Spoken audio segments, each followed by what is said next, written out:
প্রিয় দর্শক, আসসালামু আলাইকুম। আজকের পর্বে আপনাদের জন্য থাকছে সহজভাবে চটপটির রেসিপি। আমার মনে হয় ছোট থেকে বড় সবাই এই চটপটি খুবই পছন্দ করে। তবে আপনাদের জন্য থাকছে একদম সহজ উপকরণ দিয়ে এই চটপটি কিভাবে একদম হুবহু দোকানের স্বাদে তৈরি করবেন ওই রেসিপিটা। আশা করি আজকের রেসিপি আপনাদের কাছে খুবই ভালো লাগবে।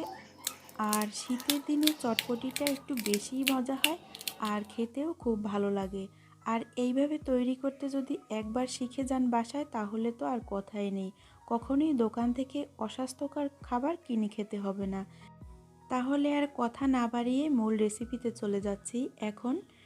এখানে চটপটি তৈরি করার জন্য ডাবিং ডাল অথবা চটপটির যে ডালটা আছে, আমি 1 কাপ পরিমাণে সারা রাতের জন্য ভিজিয়ে রেখেছিলাম। আর এখানে 2টা আলু এরকম বড় বড় সাইজ করে কেটে নিয়েছি। এখন ডালটা ধুয়ে পরিষ্কার করে নিয়েছি। এখন এইদিকে একটি প্রেসার কুকার নিয়েছি। আপনি চাইলে প্রেসার কুকার ছাড়াও এটা রান্না করতে পারবেন, তবে আমার কাছে প্রেসার কুকারে দিলে একটু বেশি ভালো হয় আর দ্রুত এটা রান্না করা যায়। দিয়ে দেব স্বাদ মতো লবণ আর দিয়ে দেব সামান্য পরিমাণে একটু হলুদের গুঁড়া।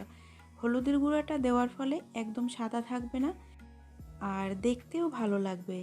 এখন প্রেসার কুকারে মুখ বন্ধ করে দিয়ে আমি ঠিক 4টা সিটি দিয়ে নিয়েছি। 4টার বেশি দিতে যাবেন না। আর যদি আপনি হাতে সময় একদমই কম থাকে, সেক্ষেত্রে কিন্তু আপনি চাইলে 3 থেকে 4 ঘন্টা ভিজিয়ে রেখেও এই ডালটা রান্না করতে পারবেন। এখন তেঁতুলের কাত তৈরি করে নেব। তার জন্য এখানে 1/2 কাপ পরিমাণ তেঁতুল আছে। আপনি চাইলে পুরানো অথবা নতুন তেঁতুল দিয়ে এই কাতটা তৈরি করতে পারবেন। এখন পানি দিয়ে ভালোভাবে কষলে কষলে তেঁতুল থেকে কাত তৈরি করে নেব।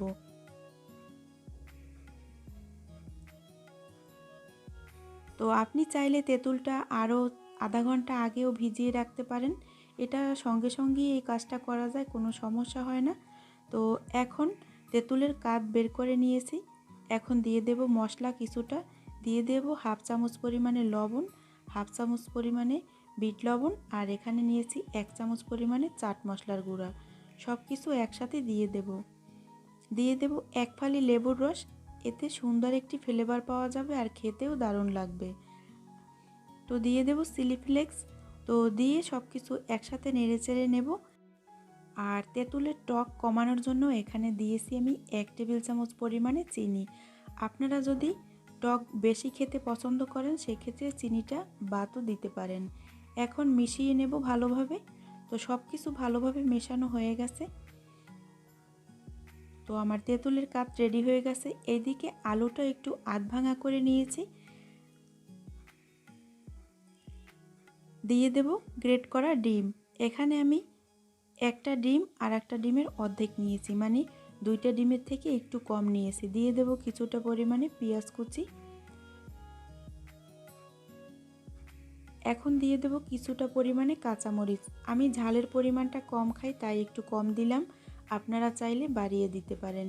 দিয়ে দিয়েছি 1 চামচ পরিমাণে চটপটির মশলা আর 1/2 চামচ পরিমাণে গরম মশলার গুঁড়া।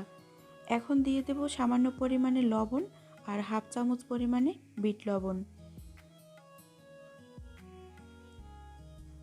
তো আরও দিয়ে দেব 1 ফালি লেবুর রস। আপনারা চাইলে ঠিক ঘড়ি ধরা আধা ঘন্টার ভিতরে কিন্তু এই চটপটি বাসায় তৈরি করে নিতে পারবেন। তো এখন সব কিছু ভালোভাবে মিশিয়ে নেব। আর এই চটপটি আমি কখনোই কিন্তু পছন্দ করতাম না খাওয়াটা। যখন বাসায় একদিন ট্রাই করছি, তারপর থেকেই আমি চটপটি পাগল হয়ে গেছি, মানে খুবই ভালো লাগে আমার কাছে। তো সব কিছু এখন ভালোভাবে মিশিয়ে নিয়েছি। এখন দিয়ে দেব তেঁতুলের কাত। আপনি চাইলে আর একটু বাড়িয়ে দিতে পারেন, তবে আমি একটু কম করে দিব, কারণ পরবর্তীতে যখন সার্ভ করব তখন আবার দিয়ে দিব। এখন চটপটিটা আর একটু সাজুগুজু করার পালা। দিয়ে দেব এরকম কুচি করে শসা, আর দিয়ে দেব কিছুটা পরিমাণে পেঁয়াজ কুচি, আর দিয়ে দেব ধনেপাতা কুচি। এখানে চাইলে আপনারা আপনাদের ইচ্ছা মতো সাজিয়ে গুছিয়ে নিতে পারেন। আর দিয়ে দিয়েছি কিছুটা চিলি ফ্লেক্স। আর এখন দিয়ে দেব কিছুটা পরিমাণে ডিম গ্রেট করা।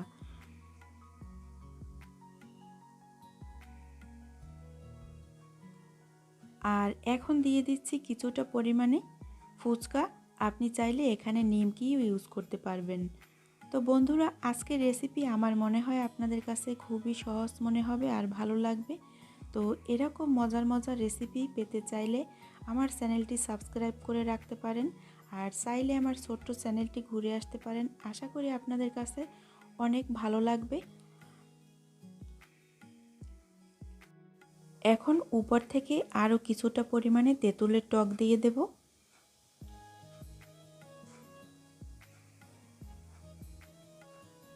তো আশা করি আজকের চটপটির রেসিপি আপনাদের কাছে অনেক সহজ মনে হয়েছে আর খুবই ভালো লাগবে। বাসায় একদিন হলেও ট্রাই করে দেখবেন। তো চাইলে আমার ছোট্ট চ্যানেলটি ঘুরে আসতে পারেন। আমার চ্যানেলে কিন্তু শীতের অনেক রকমের পিঠা দেওয়া আছে। আশা করি আপনাদের কাছে ভালো লাগবে। আর দেখা হবে পরবর্তী ভিডিওতে। ততক্ষণ সবাই ভালো থাকবেন, সুস্থ থাকবেন, নিরাপদে থাকবেন। আর আমার ভিডিও দেখার জন্য সবাইকে অসংখ্য ধন্যবাদ।